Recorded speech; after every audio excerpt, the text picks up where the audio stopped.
మగ్గాలని నమ్ముకున్న వారి జీవితాలపై రేవంత్ రెడ్డి సర్కారు చావుదెబ్బ కొట్టింది.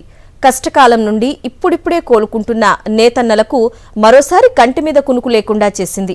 చేనేత కార్మికులు తయారు చేసే స్కూల్ యూనిఫామ్ ఆర్డర్లను రద్దు చేసిన కాంగ్రెస్ సర్కార్ ఉమ్మడి మెదక్ జిల్లాలో వందల కుటుంబాలను రోడ్డుపాలు చేసింది.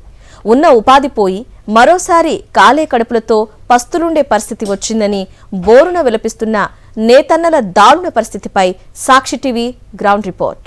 రాష్ట్రంలో కాంగ్రెస్ సర్కార్ అధికారం చేపట్టాక నేతన్నల పరిస్థితి అగమ్యగోచరంగా మారింది. నేత వృత్తిని నమ్ముకుని కాలం వెళ్లదీస్తున్న వేలాది కుటుంబాలలో తీరని ఆవేదనను కలిగించింది.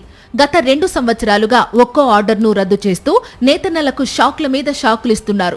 గత ఏడాది రంజాన్ తోఫా కోసం తయారు చేసే వస్త్రాల ఆర్డర్ను రద్దు చేసిన సర్కార్ తాజాగా స్కూల్ యూనిఫామ్ తయారీ ప్రైవేటు కంపెనీలకు అప్పగించడానికి నోటిఫికేషన్ జారీ చేయడంతో నేతన్నల నోటికాడ ముద్దను లాగేసుకున్నట్లయింది.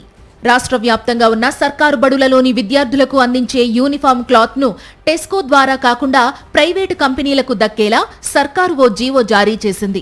ప్రతి ఏటా 105 కోట్ల విలువైన యూనిఫామ్ క్లాత్ ను చేనేత కార్మికులు తయారు చేసి సర్కార్కు అమ్మేవారు. కానీ ఈసారి రేవంత్ సర్కార్ టెస్కో కాకుండా ఇతరులు ఈ టెండర్లో పాల్గొనేలా నోటిఫికేషన్ జారీ చేసింది. ఈ ప్రభావం రాష్ట్ర వ్యాప్తంగా ఉన్న నేతన్నలపై పడింది. దీంతో ఉమ్మడి మెదక్ జిల్లాలోని 10,000కు పైగా కుటుంబాలు ఉపాధి కోల్పోయే పరిస్థితి నెలకొంది. జిల్లాలోని 15 చేనేత సహకార సంఘాల ద్వారా ప్రతి 3 నెలలకు 10,000 మీటర్ల బట్టను నేతన్నలు తయారు చేసి టెస్కో ద్వారా ప్రభుత్వానికి అమ్మేవారు. మీటర్ బట్టకు ప్రభుత్వం ₹80.70 చొప్పున చెల్లించేవారు. గత 10 సంవత్సరాలుగా ఇదే పద్ధతిలో చేనేత సహకార సంఘాల ద్వారా కొనుగోలు చేస్తుండటంతో బయట నుండి ఆర్డర్లు లేకపోయినా ప్రభుత్వం ఇస్తున్న ఆర్డర్లతో జిల్లాలోని చేనేత కార్మికులు ఉపాధి పొందేవారు. ప్రభుత్వం చెల్లిస్తున్న ధరను పెంచాలని పోరాటం చేస్తున్న నేతన్నలకు ఈ నోటిఫికేషన్ షాక్కు గురిచేసింది. తెలంగాణ సర్కార్ తీసుకున్న నిర్ణయం ఎంతోమంది చేనేత కార్మికుల పుట్టగొట్టనుంది. ముఖ్యంగా ఏదైతే స్కూల్ యూనిఫామ్లకు సంబంధించిన క్లాత్ను తయారు చేసే చేనేత కార్మికులందరూ ప్రస్తుతం రోడ్డున పడబోతున్నారు. ప్రతి ఏటా 105 కోట్ల రూపాయల విలువైన క్లాత్ను వివిధ చేనేత కార్మిక సహకార సంఘాల నుండి తీసుకునే వాళ్ళు ప్రస్తుతం దాన్ని నిలిపివేస్తూ ప్రైవేట్ టెండర్లు పిలిచిన నేపథ్యంలో ఉమ్మడి మెదక్ జిల్లాలో వేలాది కుటుంబాలు రోడ్డున పడే పరిస్థితి. మనం ఇప్పుడు దుబ్బాకలోని ఒక చేనేత సహకార సంఘంలో ఉన్నాం. ఇక్కడ వందలాదిగా మిషన్ల మీద కార్మికులు పనిచేసి పుట్టబోసుకునే పరిస్థితి ఉంది. ప్రతి సంవత్సరము ఇక్కడ నుండి ప్రతి 3 నెలలకు ఒకసారి 9,000 మీటర్ల బట్టను ప్రభుత్వానికి టెస్కో ద్వారా అందిస్తూ ఉంటారు. దీనికి ₹80.70 చొప్పున ప్రభుత్వం వీళ్ళకి చెల్లిస్తూ ఉంది. అయితే ఇతర ఆర్డర్లు వచ్చినా రాకపోయినా ఈ దాని మీద వాళ్ళ కుటుంబాలను పోషించుకునే పరిస్థితి ఉంది. కానీ తాజాగా తీసుకున్న నిర్ణయం మూలాన ఉమ్మడి మెదక్ జిల్లాలో సుమారు 5,000 కుటుంబాలు రోడ్డున పడే పరిస్థితి. మనతో పాటు చేనేత కార్మికులు ఉన్నారు. చెప్పండి, ప్రభుత్వం తీసుకున్న ఈ నిర్ణయాన్ని ఎట్లా చూస్తున్నారు? ఎందుకోసము ప్రభుత్వం ఈ నిర్ణయం తీసుకుని ప్రైవేట్ కంపెనీలకు స్కూల్ యూనిఫామ్ బట్ట తయారు చేసేదాన్ని ఎందుకు ఇవ్వాలనుకుంటున్నారు? గత వారం రోజుల క్రితం తెలంగాణ రాష్ట్ర ప్రభుత్వం అది ఎవరికి తెలియకుండా చెప్పకుండా చేసిన ఇది నిర్ణయం. ఇది కనీసం తెలంగాణ వ్యాప్తంగా ఉన్న సంఘాల బాడీలకు పాలకవర్గానికి తెలియకుండా ఇది దొంగచారణ చేసిన ప్రోగ్రామ్ ఇది.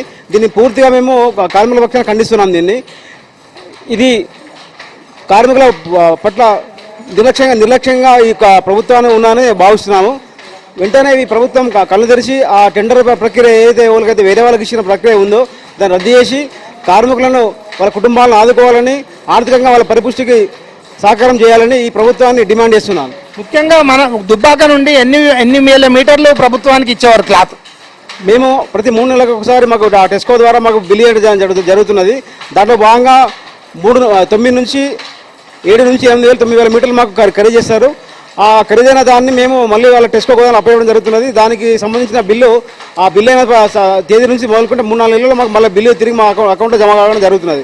కానీ ఈరోజు ఈ వారం రోజుల క్రితం తీసుకున్న నిర్ణయాన్ని కార్మికులు చాలా తీవ్రమైన ఆవేదన గురవుతున్నారు. వైఖరిని ఈ టెండర్ ప్రక్రియను పూర్తిగా వెనక్కి తీసుకోవాలని మేము కార్మికుల పక్షాన కోరుతున్నాను. 3 నెలలకు 10,000 మీటర్ల మీద మేము కొనుగోలు చేస్తుండే గవర్నమెంట్ అసొంటిది ఇవాళ ప్రైవేట్ వాళ్ళకు అప్పచెప్పి మా కడుపు మీద కొడుతుండ్రు. ఈ ప్రైవేట్ వాళ్ళకు ఎందుకు అప్పచెప్పారు? ఇది కారణం ఏమి? మేమేం చేసుకొని బతకాలి? మాకు ఉపాధి ఏది మాకు కల్పించినాక ప్రైవేట్ వాళ్ళకి ఇవ్వాలి. మాతో కాకున్నప్పుడు మేము మాతో అవుతుందంటే అప్పుడు ప్రైవేట్ వాళ్ళకి ఇవ్వాలి. ఏదైనా మేము చేసేందుకు తయారే ఉన్నాము. కానీ మాకు ఇచ్చిపెట్టి ప్రైవేట్ వాళ్ళకి ఇచ్చి మా కడుపు మీద కొట్టుడు ఇది మహా పాపము, మహా అన్యాయం. ఇది గవర్నమెంట్ గమనించాలి. చేనేత పరిశ్రమను ప్రోత్సహించడానికి కాంగ్రెస్ సర్కార్ 2024 మార్చి 11 జీవో నంబర్ 1 ని జారీ చేసింది.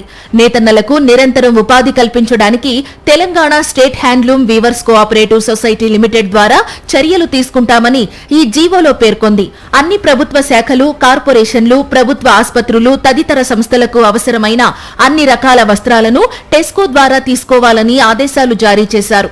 ప్రభుత్వం నుండి వచ్చిన ఆర్డర్లు టెస్కో చేయలేని పరిస్థితుల్లో మాత్రమే ప్రైవేటు కంపెనీలకు ఆర్డర్లు ఇవ్వాలని ఆ జీవోలో స్పష్టంగా ఉన్నప్పటికీ సర్కారు మాత్రం అందుకు భిన్నంగా ప్రవర్తిస్తుందని నేతన్నలు మండిపడుతున్నారు. సర్కార్ తీసుకున్న నిర్ణయంతో దుబ్బాక, సిద్దిపేట, మెదక్, సదాశివపేట పరిధిలోని చేనేత సహకార మిల్లుల్లో మగ్గాలను నిలిపివేశారు. ఇప్పటికే తయారు చేసిన వస్త్రాలను ప్రభుత్వం తీసుకుంటుందా లేదా అనే సందిగ్ధంలో నేతన్నలు తీవ్ర అసహనం వ్యక్తం చేస్తున్నారు. ప్రభుత్వం నుండి వస్తున్న ఆర్డర్లలో 40% పైగా బట్టలు ఉమ్మడి మెదక్ జిల్లాలోనే తయారు చేస్తారు. సర్కారు ఈ నిర్ణయం తీసుకోవడంతో నిత్యం 4 నుండి 5,000 మంది కార్మికుల పరిస్థితి అగమ్యగోచరంగా మారింది. కుల వృత్తిని నమ్ముకుని బతుకుతున్న తమని రోడ్డు పాలు చేయొద్దని నేతన్నలు ప్రభుత్వాన్ని చేతులెత్తి వేడుకుంటున్నారు. నేత నేయడం తప్ప మరో పని చేయలేని మా జీవితాలను ఆగం చేయొద్దని ప్రాధేయపడుతున్నారు.